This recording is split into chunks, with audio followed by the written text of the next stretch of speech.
Guten Morgen, liebe Leute. Guten Morgen, nee, es ist guten Mittag aus Griechenland. Es ist Mitte September 2023. Wie man weiß, gab es einen sehr heißen Sommer mit vielen Waldbränden in Griechenland. Die letzten Tage aber, da waren unglaubliche Regenmengen, die da runterkamen, vor allem in Zentralgriechenland. Mein Plan war eigentlich, den ACT zu fahren. Zentralgriechenland ist aber, das möchte ich nicht machen, weil es da sehr viele Überschwemmungen gab. Ich bin jetzt auf dem TED und zwar ganz westlich die Strecke. Ich weiß nicht, der führt ja dann auch quasi auf dieselbe Route wie der ACT. Ob ich da was abkürze, dann hoch nach Ioannina. Was wahrscheinlich machbar ist, ist der TED der Grenze entlang zu Albanien, runter nach Igoumenitsa und dann möchte ich weiter den TED in Albanien dann fahren. Ich bin jetzt 60 Kilometer raus aus Patras auf dem TED. Das war jetzt alles bestens asphaltierte Straßen. Die letzten 10 Kilometer eher schmaler, aber super zu fahren. Und jetzt geht's hier zum ersten Mal unbefestigt runter nach Aetoliko. Aetoliko, da haben wir diese Halbinsel, das ist eine Insel in der Lagune, so wie das ausschaut. Ich muss sagen, ich bin ein bisschen geschwächt. Ich habe jetzt noch nichts gegessen. Ich habe mir am ersten Abend schon in Patras den Magen verdorben. Das war ein schlechter Gyros, den ich da bekommen habe. Ich kann nur wenig Essen halten. Ist nicht angenehm auf dem Motorrad, aber ja, so ist es nun mal und ich hoffe aber, dass ich da unten dann was Kleines zu essen bekomme. Viel Spaß bei Dr. Traktor in Griechenland.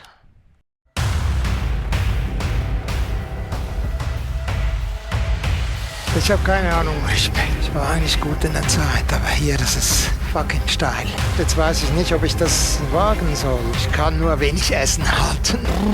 Das ist jetzt Dr. Traktor. In Ancona hatte ich mir noch neue Reifen aufziehen lassen. Mein erster Plattfuß seit Südamerika.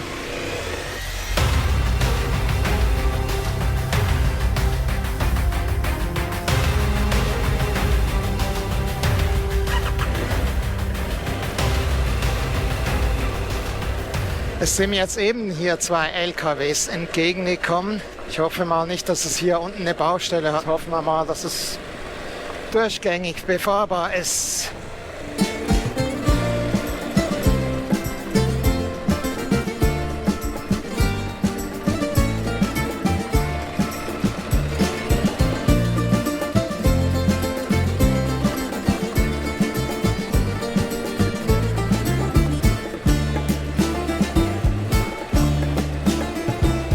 Ziemlich soft hier. Sieht doch ein bisschen nach Baustelle aus. Auch nicht fest.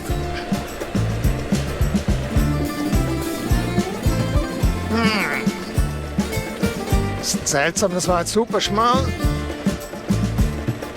Dass die LKWs hier auch hochgekommen sind. Jetzt nehme ich da die grobere Innenseite.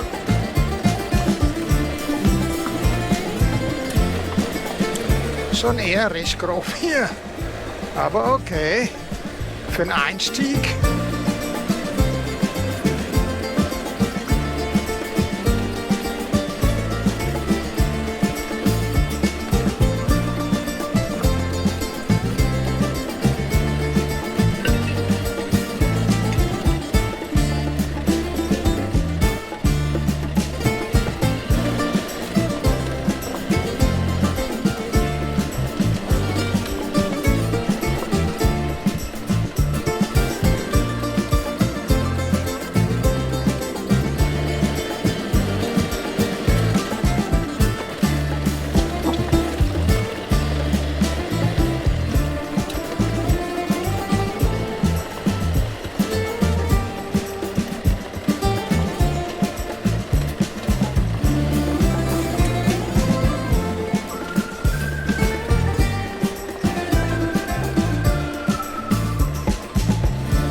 Ich bin vorgestern mit der Fähre von Ancona nach Patras rübergekommen.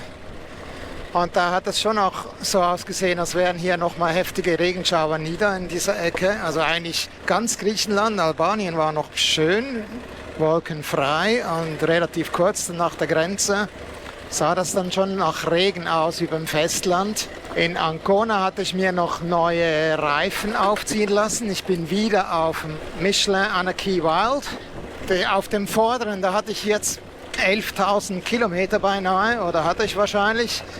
Aber ich musste mich mal wieder richtig ärgern, weil der junge Mann, der mir da die Reifen aufgezogen hat mir da irgendwie ein Loch reingerissen in meinen Kettenöle. Also eigentlich war ja alles schön, gut gemacht, nett, Kette, Felge, alles geputzt, super, blitzblank war das.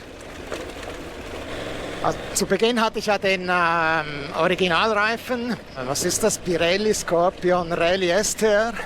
Dann hatte ich den Bridgestone Battleaxe AX41.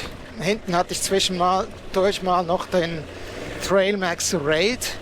Hinten halten die mir alle etwa 5.500, Maximum 6.000. Aber vorne hat der Michelin Anarchy Wild jetzt 11.000 gehalten. Also echt ein neuer Rekord für mich. Mir hat noch nie ein Reifen vorne so lange gehalten. So, das war jetzt okay als Einstieg. Mal schauen, wie viel Offroads da heute noch gibt.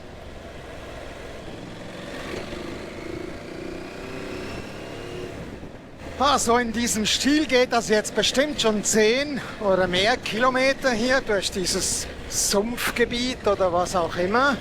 Einfach links, rechts Büsche, Schilf, flach, aber ja, zu Beginn war alles geradeaus, aber jetzt immer schön kurvig auch. Da kann man, oder irgendwie sind auch immer mal wieder Autoleute irgendwo versteckt im Schilf, keine Ahnung.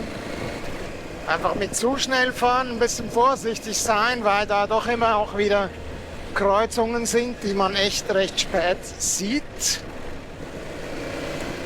Ja, das war jetzt wieder so eine Kreuzung. Okay, der kann nicht schnell einbiegen, aber mit ein bisschen gebotener Vorsicht sollte man hier schon zu Werke gehen.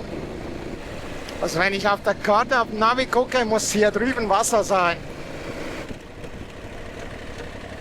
Schauen wir das mal an. Ne? Doch, da ist dann Wasser, aber hier muss eine Brücke sein.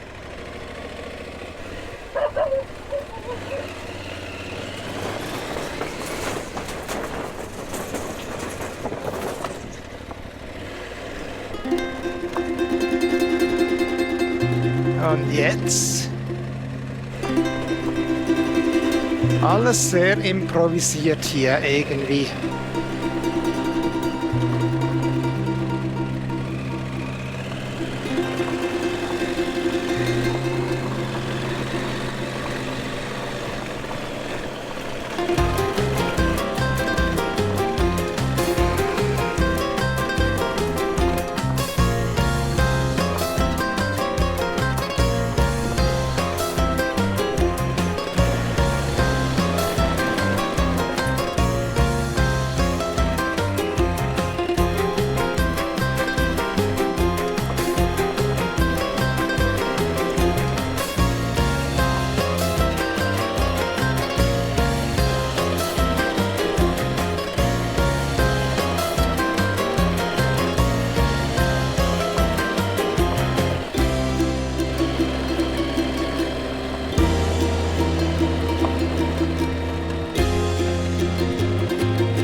Die Kameras machen jetzt schon wieder, was sie wollen.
ist schon recht hübsch. Gefällt mir. Ah.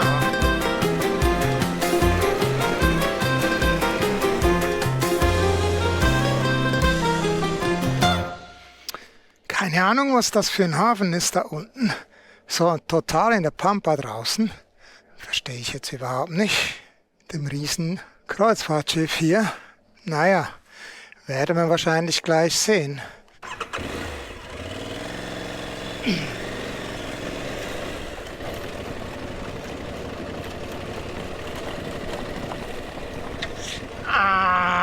What the fuck? Das ist mir schon passiert öfter mal, dass Vorderrad, die Bremse vorne keinen Druckpunkt hat. Ich ziehe voll, gleich zu Beginn, klemmt irgendwie, bremst nicht. Ich verstehe das jetzt nicht ganz. Schlecht entlüftet oder so? Die spricht sehr komisch an.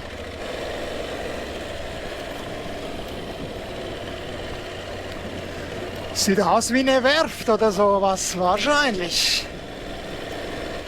Aber total in der Pampa draußen.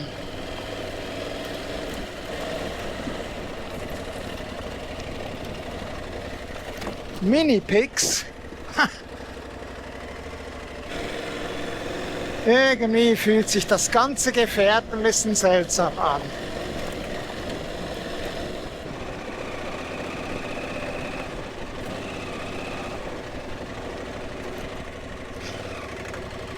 Ich würde sagen, ich habe hinten sehr wenig Luft. Das werden wir jetzt gleich mal checken. Ja. Mein erster Plattfuß seit Südamerika.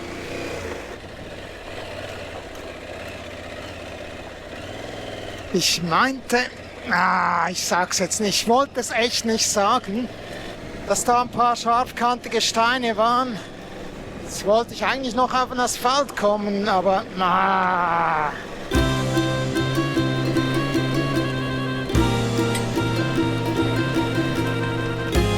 Shit.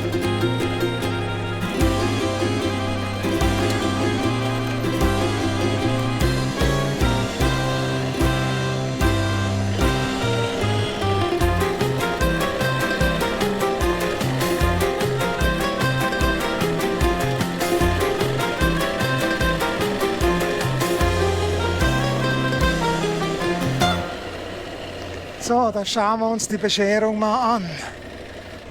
Spiros, ein Mitarbeiter des Hafens hier an der Pforte, half mir dann erstmal aus der Patsche. Mehr dazu später.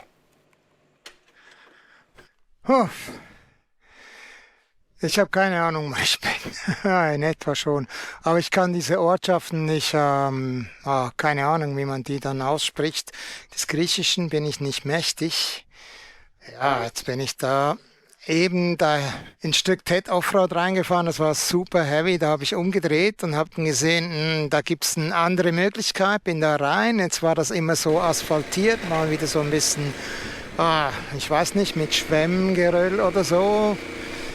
Und jetzt geht's aber hier rechts weg, nicht asphaltiert, jetzt weiß ich nicht, ob ich das wagen soll, weil die Zeit ist schon recht fortgeschritten, schon 4:45 und ich möchte nicht in Schwierigkeiten geraten. Es sind doch noch 60 Kilometer, wenn es wieder zurückgeht ins Hotel.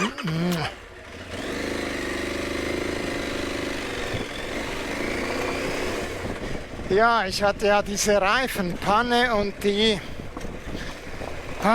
es hat mich jetzt auch ein bisschen Nerven gekostet, das geht ja. Es war ja dann alles schnell gelöst. Ich habe da bei diesem Hafeneingang, da hat mir eine Garage mit Gomista, also mit einer Werkstatt für Reifen, da hat man das empfohlen. Das war dann 20 Kilometer weg, da bin ich hin, da hat man das auch schnell geflickt bekommen. Aber jetzt fahre ich halt mit einem geflickten Reifen da rum und das sieht jetzt alles eigentlich recht gut fahrbar aus. Da drüben, das war dann echt eine andere Kategorie. Und eben jetzt so mit den scharfkantigen Sachen bin ich da jetzt ein bisschen vorsichtig geworden. Es ist ja wunderschön eigentlich. So, mir hat einer noch geschrieben, ich hatte ja da nachgefragt in der TED-Gruppe, wie denn das aussehen würde da im Westen nach den Regenschauern und der meint, es wäre eigentlich fahrbar. Da wären einfach ein paar Flussdurchfahrten, River Crossings. So wie hier dann wahrscheinlich. Ja, und wenn das jetzt nochmal ein bisschen härter wird. Ich bin sowas von hin und her gerissen. Es sind jetzt noch etwa 23 Kilometer. Oh Mann, Martin, was machst du?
Sir,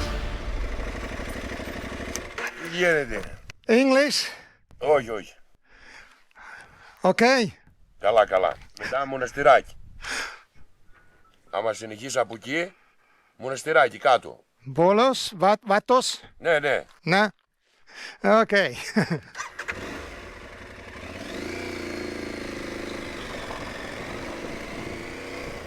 Also was man auch wissen muss, ist, in Griechisch heißt nee, nee, heißt ja, ja. Und hier sieht das ja wieder okay aus. Ja, was der mit seinem kleinen Moped macht. Aber hier sieht das ja echt okay aus.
So wie es ausschaut, habe ich da oben Vatos, meint der Monastery, erreicht.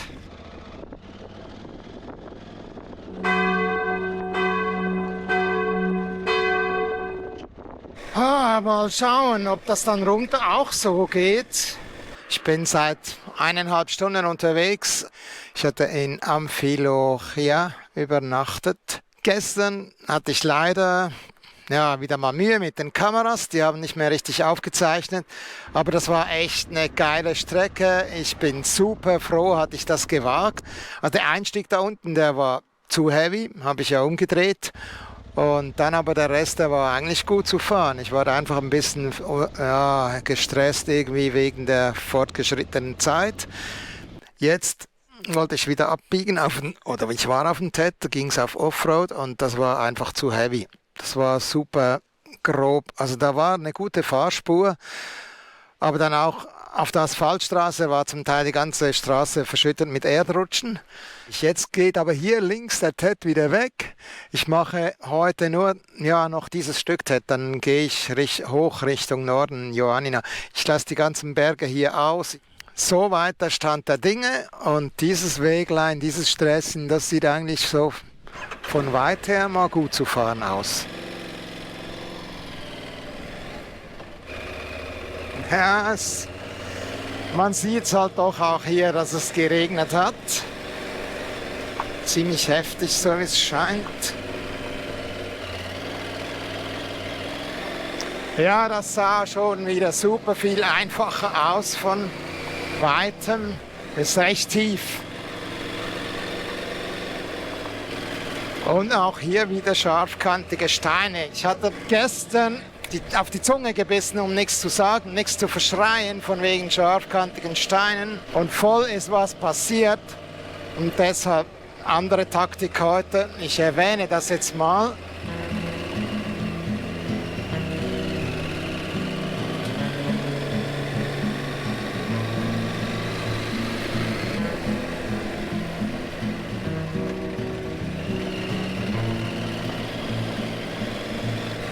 Wenn es nicht allzu steil ist, ist das eigentlich gut fahrbar.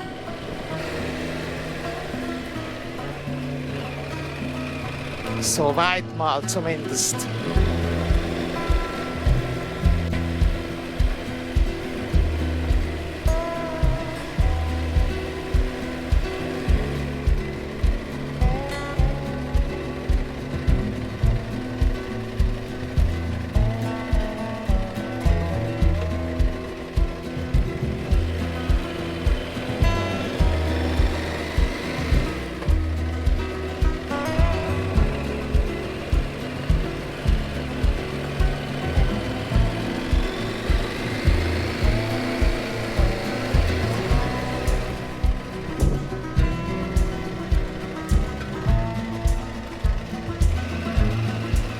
Die Berge da vorne, die sind schon ein Ereignis. Die sieht man von Weitem. Super cool.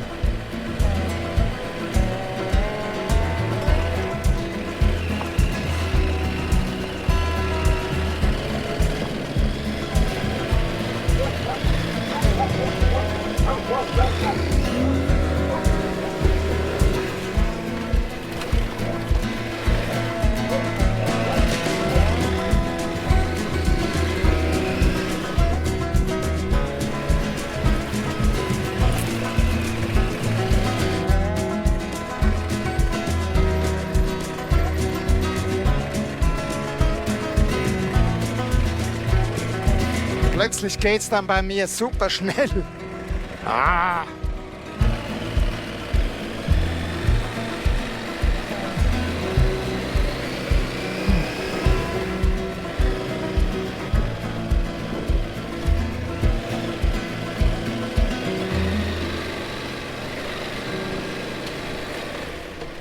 Hätte ich jetzt getippt, dass es da rechts rum geht, aber der Track zeigt hier lang.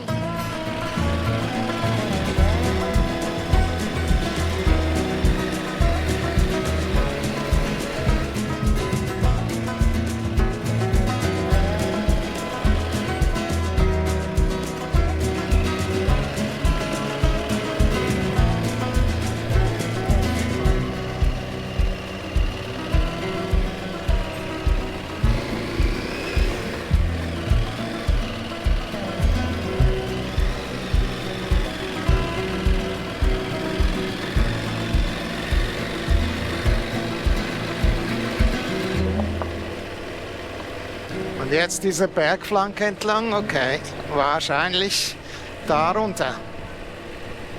Hoffentlich ohne weitere Hundeattacken.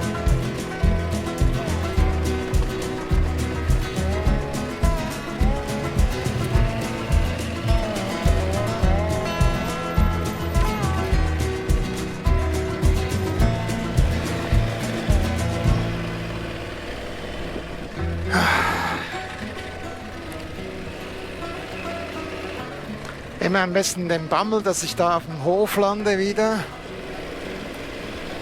Bei Hunden.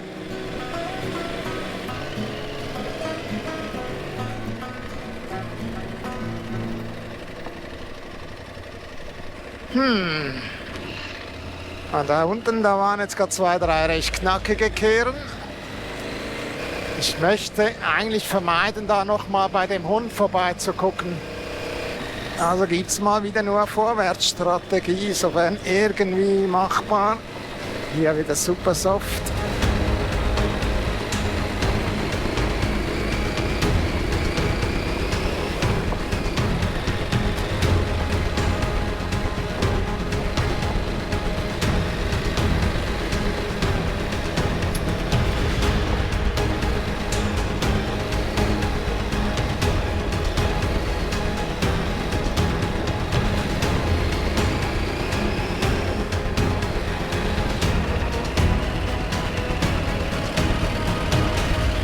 Wenn ich mich nicht irre, komme ich da oben auf eine Hauptstraße.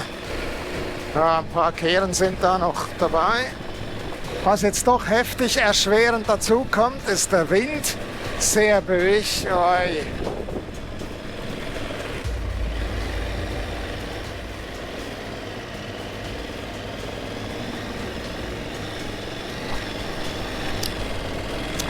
Ja, den Wind, den seht ihr nicht. Ja, ein bisschen den Bäumen nach. Ja?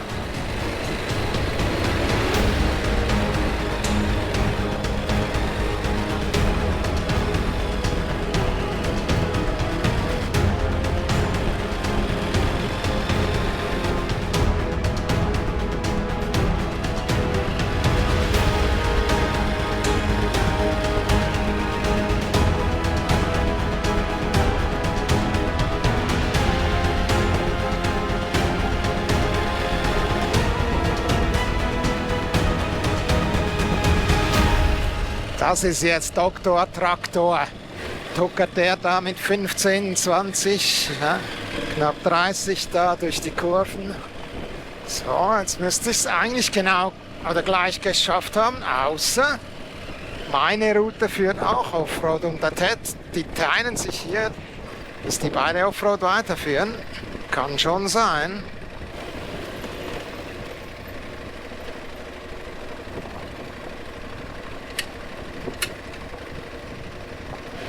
Nee, da oben haben wir eine asphaltierte Straße. Okidoki. Ich bin erleichtert, dass ich mal wieder ein Stück gemacht habe. Das habe ich auch schon mal in einem Video erklärt. Wunderbar.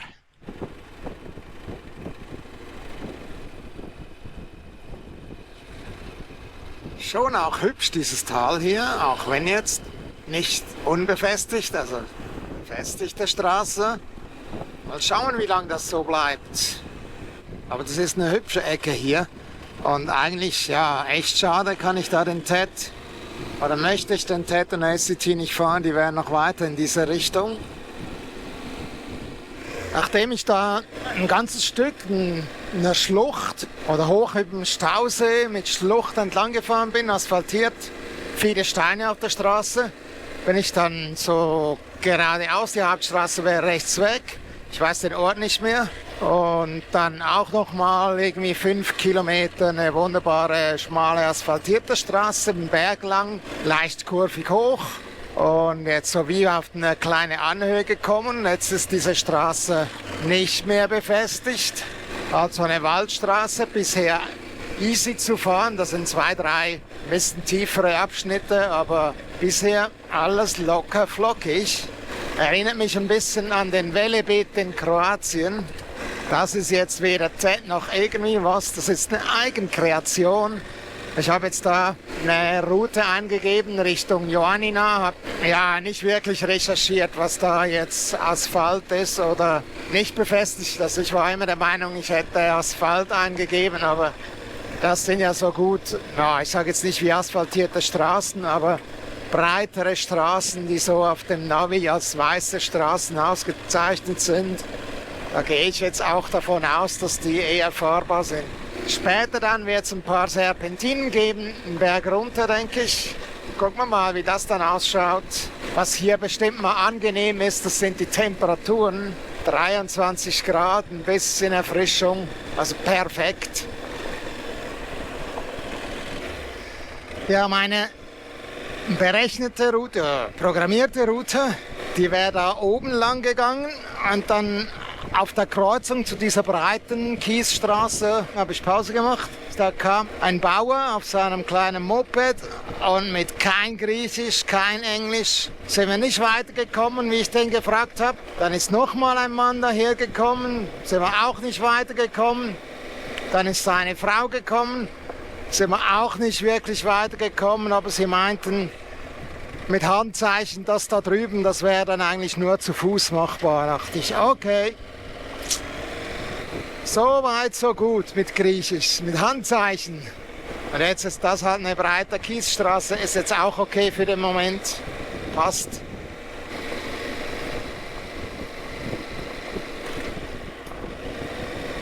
That's nice.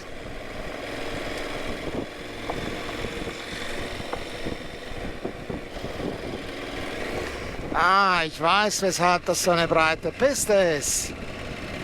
Da wurden die Windräder hochgebracht. Und da haben wir wieder die Adria. Ach, hübscher Ausblick.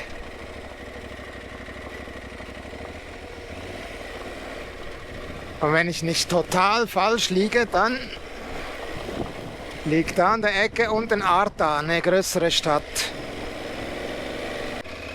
Es folgen da noch ein paar enge Kurven, das sieht so hübsch aus. Erstmal eben ein Junge mit so einer 150er Cup, 100 Cup oder was auch immer, so eine Rolle mit großen Rädern, ohne Helm, ohne nix, mit offenem Auspuff entgegengekommen. Ich dachte erst, da kommt irgendwie eine Motocross-Maschine, aber der ist da echt doppelt so schnell wie ich. Gut, der ging hoch, aber zügig an mir vorbei.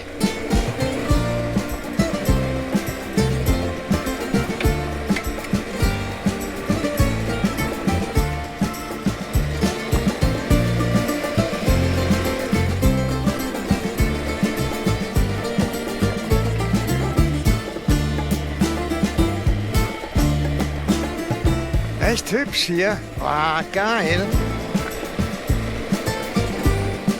Das war ja keine so schlechte Idee, hier lang zu fahren.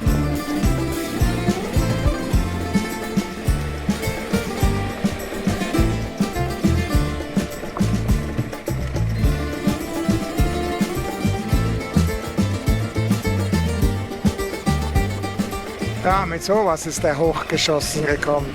Und da drüben die Serpentinen, das wäre eigentlich meine Route gewesen. Sieht jetzt auch nicht wirklich nach Fußgängerweg aus. Egal, ist hübsch hier.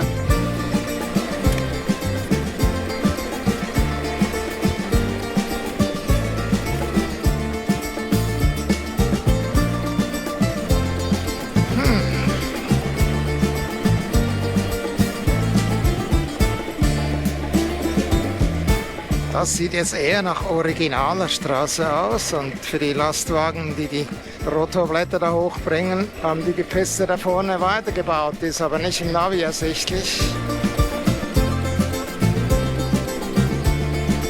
Außer das führt hier nur zu der Hütte. Ne.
So.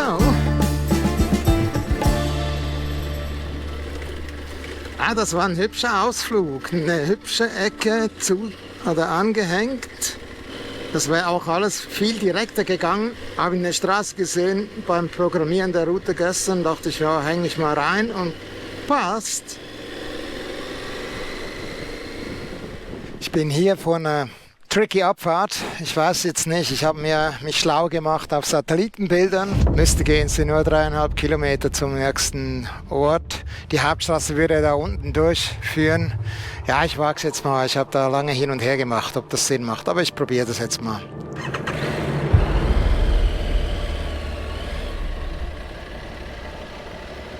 So ein bisschen wie gestern, wo ich mir den platten Reifen geholt habe, halt auch wieder so spitze Steine.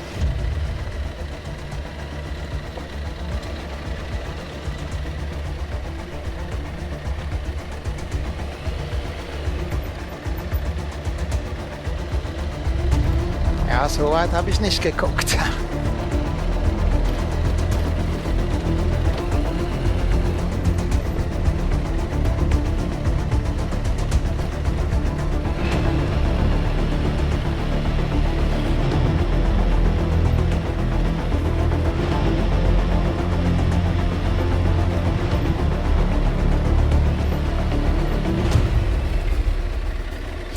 Ja, so viel wird diese Piste nicht befahren. Spuren sehe ich nämlich keine. Okay, da war ja auch Regen eben, aber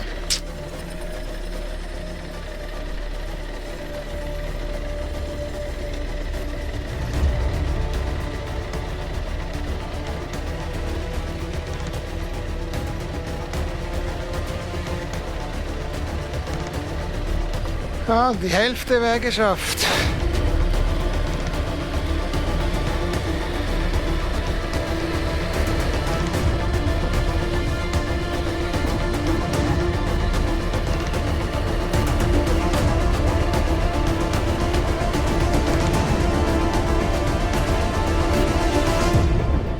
Ich war da noch ein bisschen vorsichtig, weil da war kein Wegweiser, überhaupt nichts. Da kommt dann halt schon wohl kaum einer lang.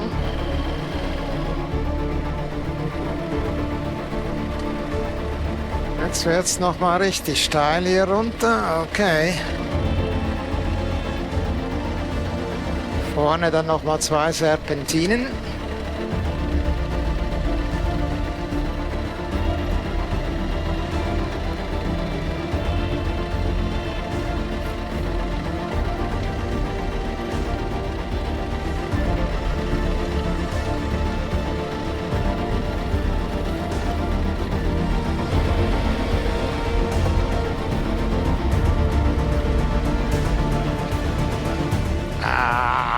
Es wird immer wilder.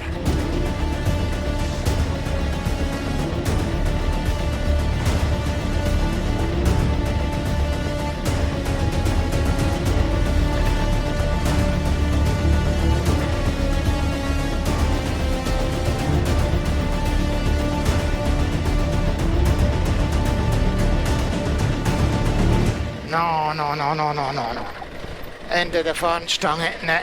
Ja, sicher mir das mal angucken. Das sieht jetzt schon recht wild aus. Und recht steil, wie man sieht. Puff.